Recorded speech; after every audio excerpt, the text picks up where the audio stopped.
ক্ষুধার্ত এবং অসুস্থ মানুষকে বসিয়ে রেখে জোর করে বক্তব্য শোনানো এটা একটা অমানবিক কাজ। এবং সবচেয়ে গুরুত্বপূর্ণ হচ্ছেন যারা কষ্ট করে এই সামান্য দান গ্রহণ করার জন্য আমাদের সামনে উপস্থিত হয়েছেন। আসলে ক্ষুধার্ত রয়েছেন ওনারা, এরা অনেকে অসুস্থ রয়েছেন। ক্ষুধার্ত এবং অসুস্থ মানুষকে বসিয়ে রেখে জোর করে বক্তব্য শোনানো এটা একটা অমানবিক কাজ।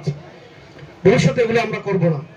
আমাদের প্রতিবেদন আমরা পরে আলোচনা করতে পারতাম, আমরা কোথায় কাকে সাহায্য করেছি এটা ওনাদেরকে বলে কি লাভ। আরেকটি বিষয় হচ্ছে আমাদের এই সহযোগিতা যাতে একদিনের জন্য না হয়, শুধু প্রচারের জন্য, প্রচার সর্বস্ব কোনো দান কিংবা সাদাকা যাতে না হয়। আমরা ভবিষ্যতে কি করে স্থায়ীভাবে গরিব অসহায় মানুষের পাশে দাঁড়াতে পারি, তাদের সব সময়ের জন্য অন্তত